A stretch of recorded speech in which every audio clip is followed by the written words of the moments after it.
오늘 우리에게 주시는 하나님 말씀은 요한복음 4장 19절에서 24절까지 말씀입니다. 여자가 이르되 주여 내가 보니 선지자로소이다. 우리 조상들은 이 산에서 예배하였는데 당신들의 말은 예배할 곳이 예루살렘에 있다 하더이다. 예수께서 이르시되 여자여 내 말을 믿으라. 이 산에서도 말고 예루살렘에서도 말고 너희가 아버지께 예배할 때가 이르리라. 너희는 알지 못하는 것을 예배하고 우리는 아는 것을 예배하노니 이는 구원이 유대인에게서 남이라. 아버지께 참되게 예배하는 자들은 영과 진리로 예배할 때가 오나니 곧 이때라. 아버지께서는 자기에게 이렇게 예배하는 자들을 찾으시느니라. 하나님은 영이시니 예배하는 자가 영과 진리로 예배할지니라. 아멘. 우리는 지난주에 요한복음 4장 10절에서 18절까지 말씀에 나오는 예수님과 사마리아 여자의 대화를 통해 신앙인들이 예수님을 믿음에도 불구하고 여전히 목말라 하는 이유에 대해서 생각해 보았습니다. 사마리아 여자는 예수님이 주시는 생수를 통해 육적인 유익을 얻으려고 했습니다. 그러나 예수님이 주시고자 하는 생수는 영적인 유익이었습니다. 우리가 예수님을 믿음에도 불구하고 육적인 유익에만 관심을 가지면 계속해서 우리는 목말라 할 수밖에 없습니다. 예수님이 주시고자 하는 영적인 유익을 바라봐야 예수님이 주시는 생수를 마시고 영원히 목마르지 않는 삶을 살 수 있는 것입니다. 우리가 지난주에 이 말씀을 함께 생각해 보았습니다. 오늘 우리가 읽은 이 말씀은 예배에 대해 이야기하는 예수님과 사마리아 여자의 대화를 기록을 하고 있습니다. 지난주에 살펴봤던 요한복음 4장 18절에서 예수님이 이제 사마리아 여자의 남편의 상황을 알아맞히십니다. 그러니까 이 사마리아 여자가 예수님을 선지자로 생각을 합니다. 그러니까 영적인 사람, 뭔가 하나님과 특별한 관계가 있는 사람으로 생각을 하는 것입니다. 그래서인지 사마리아 여자는 예수님에게 신앙적인 질문을 하게 됩니다. 20절에 보면 이렇게 말씀합니다. 우리 조상들은 이 산에서 예배하였는데 당신들의 말은 예배할 곳이 예루살렘에 있다 하더이다. 이렇게 예수님께 질문을 합니다. 이 질문이 나오는 배경이 좀 있습니다. 예전에 이스라엘이 하나일 때 남유다와 북이스라엘로 갈라지기 전에는 이 성전이 있는 예루살렘에서 하나님께 제사를 드렸습니다. 성전에 하나님이 임재하신다고 생각했기 때문에 사람들이 성전에 와서 제사를 드렸던 것이죠. 그런데 이것이 나중에 이제 남유다와 북이스라엘로 갈라지고 나서도 한동안은 이어지게 됩니다. 나라는 갈라졌지만 여전히 하나님을 믿는 신앙이 똑같았기 때문에 북이스라엘 사람들도 남유다에 내려와서 이 예루살렘에 와서 제사를 드렸던 것이죠. 그런데 이러한 모습이 이 당시 북이스라엘의 왕이었던 여로보암이 보기에 좀 많이 불편했습니다.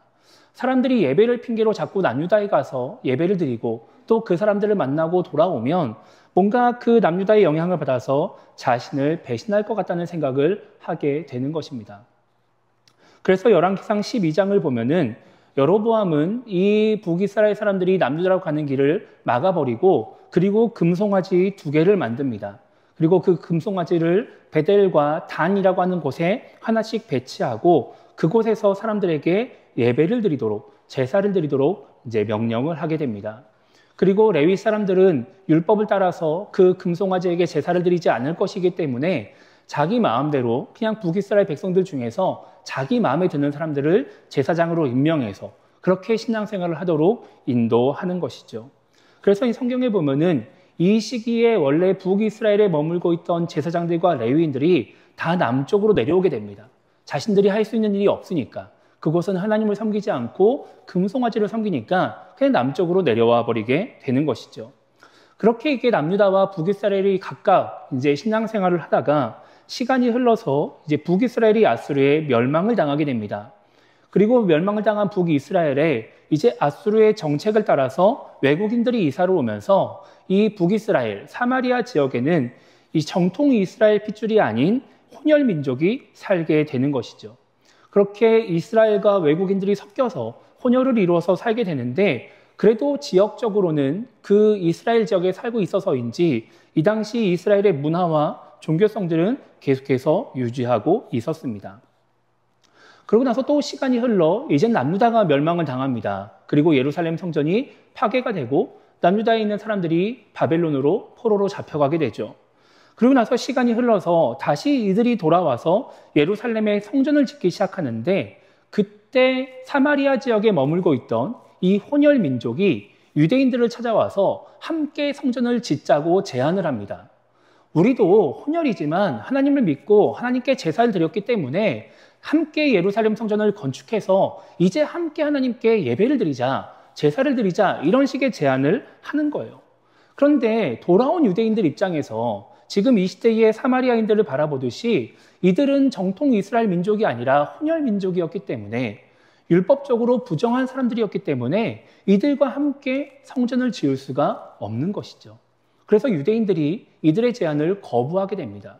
우리는 너희와 함께 성전을 짓지 않겠다 이렇게 말을 하는 거예요. 그러니까 이제 이 두 부류 간에 이제 충돌이 생기기 시작하는 것이죠. 사마리아인들은 자신들이 함께 이 성전에 동참하지 못하니까 성전 건축하는 것을 막 방해하고 그래서 성전 건축이 중단되었다가 결국은 다시 재개되고 뭐 이런 역사적인 일들이 일어나게 되는 것입니다. 그리고 이 당시 사마리아인들이 예루살렘 성전에 동참하지 못하니까 그리심산이라고 하는 곳에 자신들만의 성전을 건축을 합니다. 그리고 우리는 이 그리심산에서 예배를 드리겠다, 하나님께 제사를 하겠다 이렇게 선언을 하고 자기들만의 신앙생활을 영위해 나가게 되는 것이죠. 그것이 지금 이 요한복음 4장의 시대까지 쭉 이어져 오고 있는 거예요. 그래서 하나님을 믿는 정통 유대인들 같은 경우는 예루살렘 성전에서 하나님께 제사를 드리고 이 사마리아인들은 그리심산에 있는 성전에서 하나님께 제사를 드리고 있는 그런 상황이 되었던 것이죠. 그러면서 자신들이 옳다 뭐 이런 식의 이야기들을 서로 하고 있었던 겁니다. 그러다 보니까 오늘 이 사마리아 여자가 예수님께 질문을 하는 거예요.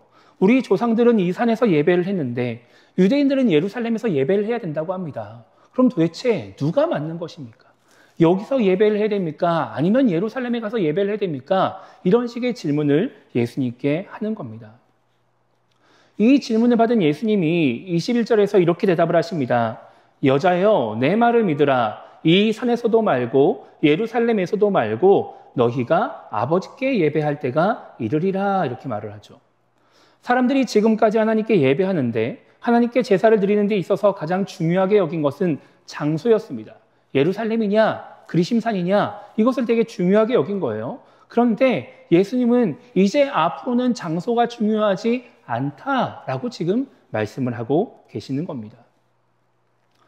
코로나19가 이제 한창 퍼지던 2020년에 기독교는 많은 혼란을 겪었습니다. 왜냐하면 코로나로 인해서 이전과는 다르게 이제 비대면 예배를 드릴 수밖에 없는 그런 상황을 맞이했기 때문입니다.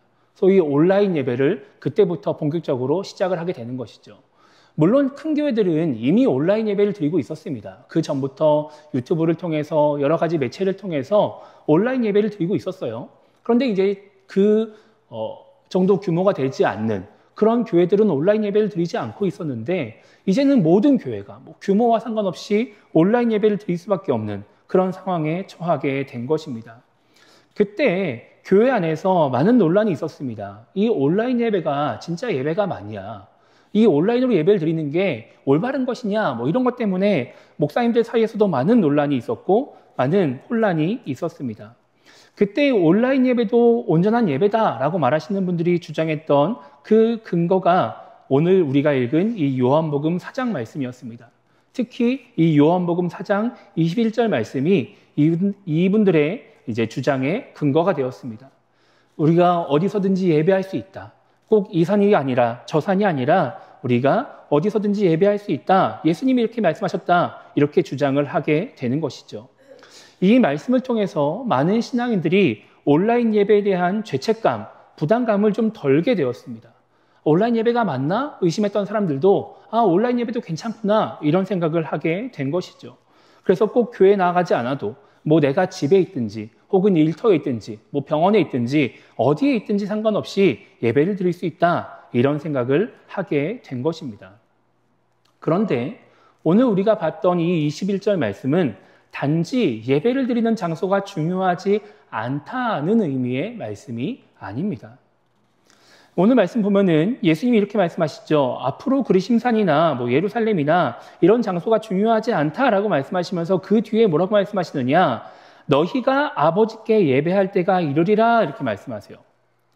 이제는 장소, 예루살렘이냐 그리심산이냐 이런 장소가 중요한 것이 아니라 너희 예배를 드리는 사람이 중요해진다라고 하는 것이죠. 그러니까 21절 말씀은 단지 그냥 오프라인 예배만 드려야 된다, 온라인 예배도 괜찮다, 어디서든 예배 드려도 상관없다 이런 식의 말씀이 아니라 하나님이 예배에서 중요하게 보시는 것이 장소에서 사람으로 변화된다라는 말씀인 겁니다. 그래서 내가 그냥 아무 데서나 어떻게든 예배 드려도 상관없다라고 하는 것이 아니라 이제 하나님이 나 한 사람, 나를 지켜보시기 때문에 내가 어떻게 예배드리느냐가 중요해진다라고 하는 말씀인 것이죠. 그래서 뒤에 이어 나오는 23절과 24절에서 예수님이 이렇게 말씀을 하십니다. 아버지께 참되게 예배하는 자들은 영과 진리로 예배할 때가 오나니 곧 이때라. 아버지께서는 자기에게 이렇게 예배하는 자들을 찾으시느니라. 하나님은 영이시니 예배하는 자가 영과 진리로 예배할지니라. 이렇게 말씀하십니다. 21절에서 장소가 중요하지 않다고 말씀하신 예수님께서 23절과 24절에서 계속해서 반복하시는 것이 무엇이냐? 예배하는 자입니다. 예배하는 자. 이제 하나님의 관심이 예배하는 사람에게 향해 있기 때문에 하나님이 어떤 사람을 찾으시느냐? 참되게 예배하는 사람을 찾으시기 때문에 그 사람이 중요하다라고 하는 것이죠. 그렇게 하나님이 찾으시는 참된 예배자가 되려면 어떻게 예배를 해야 되느냐? 어디에서 예배하느냐가 중요한 것이 아니라 영과 진리로 예배하는 것이 중요하다고 말씀을 하시는 거예요. 여기서 예수님이 말씀하시는 영과 진리로 예배한다는 것은 솔직히 정확하게 어떠한 하나의 의미로 해석하기 되게 어려운 말씀입니다. 그래서 학자들마다 해석의 의미도 다르고 이해하는 것도 다 다릅니다. 대부분 일반적으로 이야기할 때는 보통은 이런 영과 진리로 예배하는 것을 성령 안에서 드리는 예배 혹은 성령의 임재 가운데 드리는 예배를 말하기도 하고 또 진리이신 하나님의 말씀 가운데 드리는 예배를 의미하기도 합니다. 이것을 그냥 우리가 이해하기 쉽게 간단하게 이야기를 하면 그냥 장소 같은 형식적인 부분보다 사람의 마음, 영적인 부분을 더 중요하게 보신다라고도 우리는 이해할 수 있습니다.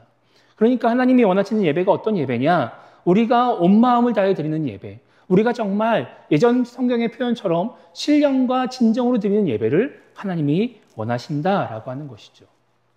그것이 오늘 예수님이 말씀하시는 말씀의 핵심인 겁니다. 그런데 실은 이것이 이 요한복음 4장에서부터, 그러니까 예수님이 이 땅에 오신 다음부터 하나님이 중요하게 여기신 것은 아니었어요. 원래 하나님은 이것을 되게 중요하게 여기셨습니다. 다만 사람들이 인식을 하지 못했을 뿐인 것이죠.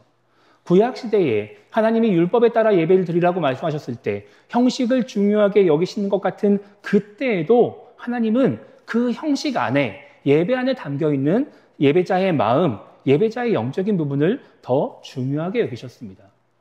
구약 성경의 말라기 1장 6절 이하의 말씀을 보면 하나님이 제사장들과 백성들을 책망하시는 말씀이 나옵니다. 이때 왜 하나님이 이 사람들을 책망하시느냐? 이들이 하나님을 공경하지 않는다고, 이들이 하나님을 멸시하고 있다고 하나님이 이들을 책망하세요.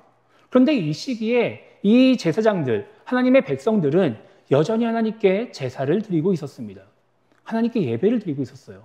그런데 하나님이 그 예배를 보시면서 이들을 책망하시는 거예요. 너희의 예배를 보니까 나를 공경하지 않는다. 너희의 예배를 보니까 나를 멸시한다. 이렇게 말씀하시는 것이죠. 왜 하나님이 이들에게 이렇게 말씀을 하시느냐? 이 당시 이들이 하나님께 더러운 떡과 눈먼 것들, 병든 것들을 하나님께 바쳤기 때문에 그렇습니다. 하나님께 제사를 드리면서 종교적인 행위를 했지만 내가 그 일들을 통해서 하나님의 저주를 받지 않고 벌을 받지 않기 위해서 형식적인 신앙생활은 열심히 했지만 그 속에 마음이 담겨있지 않다 보니까 하나님께 아무거나 그냥 드리는 거예요. 내가 제사 드렸으니까 이런 것도 드려도 괜찮겠지. 내가 예배 드리고 있으니까 내가 이렇게 예배해도 상관없겠지. 이런 식의 생각을 가지고서 하나님께 예배를 했던 것이죠. 이 정도만 해도 괜찮아. 이 정도만 해도 내가 할 일은 다 했어. 이런 생각으로 예배를 드리니까 그렇게 예배 드리는 사람들을 향해서 하나님이 나를 공경하지 않는다. 나를 멸시한다. 이렇게 말씀을 하시는 겁니다. 그러면서 말라기 1장 10절에서 하나님이 이들에게 이렇게 말씀을 하세요. 만군의 여호와가 이르노라. 너희가 내 제단 위에 헛되이 불사르지 못하게 하기 위하여 너희 중에 성전문을 닫을 자가 있었으면 좋겠도다. 내가 너희를 기뻐하지 아니하며 너희가 손으로 드리는 것을 받지도 아니하리라. 이렇게 말씀하십니다. 형식만 있는 예배, 마음이 없는 예배, 그냥 이 정도면 되었다고 생각하는 그런 예배, 그런 제사를 받지 않겠다고 말씀하시는 거예요. 차라리 그냥 성전문을 닫았으면 좋겠다. 이렇게 말씀하시는 것이죠. 얼마나 마음에 들지 않았으면, 얼마나 이들의 모습이 답답했으면, 이들의 마음이 온전하지 않았으면 하나님이 이렇게 말씀을 하셨을까요? 이렇게 하나님이 계속해서 우리에게 중요하게 여기시는 것이 무엇인지, 어떤 예배를 원하시는지를 말씀하고 계시고 우리가 그 말씀들을 잘 알고 있음에도 불구하고 여전히 많은 신앙인들은 형식적인 예배를 중요하게 여기고 있습니다. 그리고 그렇게 신앙생활을 하며 살아갑니다. 내가 예배를 드리는 것에만 관심을 가지고 내가 어떤 마음으로 예배를 드리고 있는지, 내 영적인 상태가 어떤지는 관심을 갖지 않는 거예요. 중요하게 여기지 않는 것이죠. 코로나19가 한창 퍼져나갈 때 제가 섬기고 있던 교회는 모든 예배를 온라인으로 전환을 했습니다. 성도님들에게 아무도 교회로 오지 말라고 공지를 하고, 그리고 유튜브를 통해서 이제 예배를 송출을 했습니다. 그리고 그 유튜브를 통해서 출석 체크를 하고 이런 식의 방식으로 예배에 동참하는 것을 확인을 했습니다. 그리고 이제 교회에는 교육자들만 나와 있는 거예요. 목사님은 설교하시고, 그리고 반주하고 예배 송출하고 이런 일들만 교육자들이 감당을 하게 되는 것이죠. 그렇게 이제 온라인으로 예배를 드리다 보니까 재정부도 교회를 나오지 않게 되었어요. 그래서 모든 헌금을 다 온라인 헌금으로 전환을 했습니다.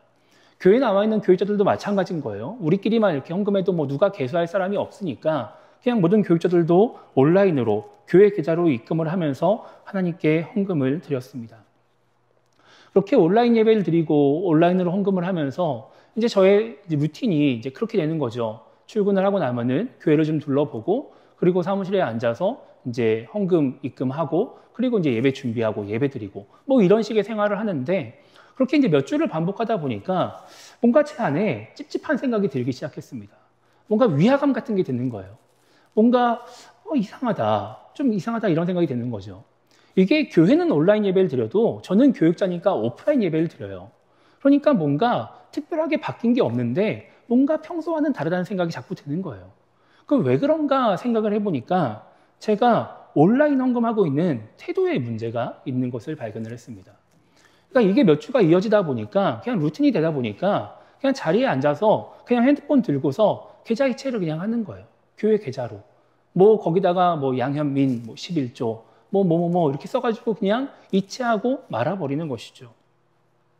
여러분, 우리가 교회에 와서 헌금하면 어떻게 하죠? 보통 미리 헌금을 준비를 하고 뭔가 교회에 와서 내가 봉투에 담든지 미리 담아서 오든지 이런 일을 하고 또 헌금함에 넣는 그 과정을 통해서 우리가 하나님께 예배를 드린다, 헌금을 드린다, 예물을 드린다 이런 것을 조금 더 인식하며 하나님께 예물을 드리게 됩니다. 그리고 때로는 그 예물을 드리면서 하나님께 기도하는 마음으로 예물을 드리기도 하죠. 그런데 이것이 온라인 헌금이다라는 이름으로 그냥 계좌 이체를 하고 나니까 그냥 제가 헌금을 드린다라고 하면서 교회 계좌로 이체를 하면서도 그냥 친구에게 돈 보내듯이 별 생각 없이 돈을 그냥 교회로 보내고 있는 거예요. 그러니까 돌아보고 나니까 제가 헌금을 하고 있는 게 아니라 그냥 교회 계좌로 계좌 이체를 하고 있더라고요. 예배를 드리고 있지만 하나님께 헌금을 한다라고 말하지만, 그래서 헌금하고 그 헌금이 교회로 들어가고 주부에 동일하게 헌금자 명단에 제 이름이 기록되어 있어서 저는 그냥 제가 헌금하고 있다고 착각을 하고 살았던 거예요. 저의 위화감이 그거였습니다. 그래서 제가 고민을 했어요. 어떻게 해야 될까? 그러다 나 혼자 갑자기 헌금 봉투에다가 돈을 넣어가지고 헌금을 드릴 수도 없는 것이고, 온라인 헌금 어떻게 해야 내가 제대로 하나님께 헌금할 수 있을까 고민을 하다가 헌금하기 전에 기도를 하기 시작했습니다. 일부러 아무도 없는 시간에 교회에 가서 사무실에 앉아서 하나님께 기도를 하는 거예요. 하나님, 제가 비록 계좌 이체를 하지만 하나님께 예물을 드립니다. 하나님, 이 예물 받아주세요. 하나님, 이 예물을 통해서 하나님의 뜻이 이루어지게 해주세요. 하나님 이미 이 예물을 사용해 주세요. 그렇게 기도를 하고 하나님께 계좌이체를 했어요. 물론 하나님이 어떻게 보실지 모르겠어요. 다만 제 마음은 조금 편해지더라고요. 아, 내가 그래도 헌금하고 있구나. 뭔가 내가 진짜 하나님께 예물 드리고 있구나. 행위는 똑같이 핸드폰을 가지고 계좌이체를 하고 있지만 내 마음은 하나님께 헌금을 드리고 있구나. 이런 생각이 들었습니다. 제가 앞서 말씀드린 것처럼 코로나19 이후에 온라인 예배가 가능해졌기 때문에 우리 안에 꼭 교회 가서 예배를 드려야 된다고 하는 부담이 많이 줄었습니다. 그렇다 보니까 어떤 사람들은 자유가 주어진 것 같은 생각을 하기도 합니다. 그러나 그렇게 어디에서나 예배할 수 있기 때문에 그만큼 우리는 하나님이 원하시는 영과 진리로 예배하는 것이 더 어려워졌습니다. 교회에 나와서 예배하는 것보다 더 자유를 누릴 수 있는 환경에서 예배를 드리기 때문에 그런 형식적인 제한이 나에게 좀 덜하기 때문에 우리가 하나님께 집중하지 않는 그런 예배를 드릴 수 있게 된 것이죠. 나는 예배를 드리고 있다고 생각하지만 하나님 보시기에는 예배가 아닌 그런 예배를 드리게 되는 것입니다. 여러분 한번 생각해 보세요. 우리가 교회에서 예배를 드리다가 목이 마릅니다. 그러면 예배 중에 갑자기 나가서 물 마시는 게 쉬울까요? 어려울까요? 어렵습니다. 대부분은 참아요. 예배 끝날 때까지 참습니다. 화장실을 가고 싶다? 거의 대부분 참습니다. 정말 급하지 않고서는 잘 안 나갑니다. 그런데 집에서 우리가 핸드폰이든지 TV든지 그냥 온라인 예배를 드린다고 한번 생각해 보세요. 말씀을 듣다가 목이 말라요. 그럼 어떻게 할까요? 대부분은 물 마시러 갑니다. 내가 화장실에 가고 싶어요. 예배 끝날 때까지 참을까요? 아닙니다. 잠깐 갔다 오는 건데 1분도 안 걸리는데 가야지 그러면서 가게 돼요. 그러다 보니까 우리가 교회에서 예배 드릴 때보다 더 하나님께 집중하고 더 예배에 집중해야 그나마 교회에서 예배 드리는 것만큼 하나님께 예배를 드릴 수 있게 되는 것이죠. 저도 온라인 예배를 드려봤습니다. 어느 날 갑자기 목사님께서 우리도 다 온라인 예배 한번 드려보자. 아침에 미리 다 영상 올려놓고 아무도 교회를 나오지 마 하고서 집에서 예배를 드려봤어요. 저도 아이들과 함께 집에서 정장 입고 그리고 TV를 틀어놓고서 그렇게 예배를 드리는데 저도 똑같더라고요. 저도 목이 마르면 물을 마시고 싶어요. 화장실을 가고 싶어요. 옆에서 아이가 떠들면 예배에 집중하지 않고 자꾸 아이를 제지하고 싶어지더라고요. 이게 우리에게 주어진 착각인 것이죠. 나는 예배를 드릴 수 있다. 난 어디서든 예배를 드릴 수 있다. 나는 자유를 누릴 수 있다. 나는 행복하다. 나는 온전히 예배를 드리고 있다. 라고 생각하지만 우리의 마음은 그렇지 않은 것입니다. 이것은 반대로 지금 교회에서 예배를 드리고 있는 우리에게도 적용되는 말씀이기도 합니다. 여러분, 우리가 교회에서 예배를 드리고 있다고 해서 우리는 안심해도 괜찮을까요? 나는 교회에서 예배 드리고 있으니까 하나님이 보시기에 합당한 예배를 드리고 있다. 나는 지금 이 시간에 나가서 물 먹지 않고 화장실 가지 않고 딴짓하지 않고 핸드폰 만지지 않고 지금 예배를 드리고 있으니까 나는 영과 진리로 예배 드리고 있다. 여러분, 우리가 자신할 수 있을까요? 그렇지 않습니다. 교회에 와서 예배를 드린다고 예배의 모든 순서를 다 따라서 하고 찬송도 하고 기도도 하고 설교를 듣는다고 해도 우리는 하나님이 원하시는 예배를 드리지 않을 수 있습니다. 오히려 형식이 있으니까 내가 이 자리에 나와 있으니까 내 마음을 쓰지 않고 그냥 그렇게 하나님께 예배를 드릴 수 있는 것이죠. 그러다 보면 나는 교회에 와서 예배를 드렸으니까 온전한 예배를 드렸다고 하는 착각이 우리 안에 들어올 수 있는 것입니다. 하나님이 우리에게 자유를 주셨습니다. 교회에서든 교회 밖에서든 어디서든 예배할 수 있는 자유를 주셨습니다. 그러면 우리는 그만큼 우리의 마음을 신경 써야 하는 것입니다. 여기서 예배를 드리건 밖에서 예배를 드리건 어디에서 예배 드리건 진짜 내 마음을 다해서 하나님께 예배를 드리는 그런 신앙인이 되려고 애를 써야 우리의 예배가 하나님이 원하시는 예배가 될 수 있는 것이고 우리가 그렇게 하나님이 찾으시는 예배자가 될 수 있는 것이죠. 그렇지 않으면 우리는 말라기 1장에 나오는 사람들처럼 하나님의 책망을 받을 수도 있는 것입니다. 제가 몇 년 전에 인터넷을 이렇게 하다가 어떤 한 글귀를 보았습니다. 이 글귀에 어떤 사람이 쓴 글에 이런 글이 써 있더라고요. 마음을 담으면 마음이 닿는다라는 글이었습니다. 여러분, 형식만으로는 우리의 마음을 담을 수가 없습니다. 우리의 마음이 닿을 수가 없습니다. 우리의 형식 안에 우리의 마음이 담겨 있어야 마음이 닿게 되는 것이죠. 하나님이 지금 우리에게 원하시는 예배는 우리의 마음이 하나님께 닿는 예배입니다. 그런 예배를 지금 우리가 드리고 있는지, 우리의 마음이 지금 이 예배 안에 담겨 있는지 우리가 진지하게 생각을 해봐야 하는 것입니다. 앞에서 설교를 하다 보면 설교를 듣는 성도님들의 모습이 눈에 들어옵니다. 성도님들의 표정이나 태도 이런 것들이 다 눈에 보여요. 그래서 설교를 하다 보면 우리 성도님들의 그런 모습을 통해서 내가 설교를 잘하고 있나 못하고 있나 이런 것들을 판단할 때가 있습니다. 그러니까 여러분들의 마음을 100% 제가 이렇게 딱 알아챈다 이게 아니라 그냥 제 관점에서 그렇게 이해를 하는 거예요. 그렇게 제가 성도님들을 보면서 성도님들이 설교를 잘 듣나 보다, 못 듣고 있나 보다 이런 생각을 하다가 제가 회중석에서 앉아서 예배를 드리면 그런 생각이 들 때가 있습니다. 우리가 예배를 드릴 때 하나님이 여기 앞에 와서 앉아 계시면 어떨까 하는 생각을 해봐요. 하나님이 여기 앞에 앉아서 우리를 보고 계시는 거예요. 우리를 보면서 지금 우리의 예배의 모습들, 예배의 태도들을 다 살펴보시는 것이죠. 우리도 하나님의 얼굴이 다 보이는 거예요. 그러면 아마 우리는 하나님의 마음을 좀 알 수 있을 것 같아요. 내 모습을 보면서 하나님이 어떤 표정을 지으시는지, 어떤 태도를 가지시는지, 하나님이 여기 앉아서 예배드리는 나를 보면서 얼굴을 찡그리시면 내가 지금 예배를 잘 못 드리고 있나? 이런 생각을 할 것 같고, 내가 나를 보시면서 하나님이 막 웃고 계시면 내가 예배를 잘 드리고 있나 보다, 이런 것들을 좀 깨닫지 않을까 하는 생각을 해볼 때가 있습니다. 그런데 우리의 현실은 어떻죠? 하나님이 여기 앉아 계시지 않습니다. 하나님의 모습이 보이지 않아요. 지금 하나님이 내 예배를 기뻐 받으시는지 안 받으시는지 우리는 알 수가 없습니다. 그래서 우리가 할 수 있는 것은 그저 내가 최선을 다해서 내가 할 수 있는 한 최대한의 마음을 담아서 하나님께 예배를 드리는 것입니다. 내가 할 수 있는 한 마음을 담아서 찬양을 하고 기도를 하고 말씀을 듣는 거예요. 하나님이 어떻게 반응하시는지 상관없이 내가 하나님 앞에서 당당하게 내가 영과 진리로 예배했습니다. 하나님, 내가 마음을 담아서 이 예배 하나님께 드렸습니다. 라고 말할 수 있을 만큼 우리의 마음을 다해서 하나님께 예배를 드리는 것이 우리가 할 수 있는 일의 전부인 것입니다. 저는 우리 모두가 그런 예배를 하나님께 드릴 수 있게 되기를 바랍니다. 어디서나 예배할 수 있다는, 형식의 굴레에서 벗어날 수 있다는 그 자유만 누리는 것이 아니라 마음을 담아서 영과 진리로 예배하는 그런 신앙인들이 되기를 주님의 이름으로 축복합니다. 그렇게 예배함으로 말미암아 어디에서 예배를 드리건 어떤 모습으로 예배를 드리던 하나님이 기뻐하시는 예배를 드리는 신앙인, 그렇게 하나님이 원하시는 참된 예배자가 되기를 주님의 이름으로 축복합니다.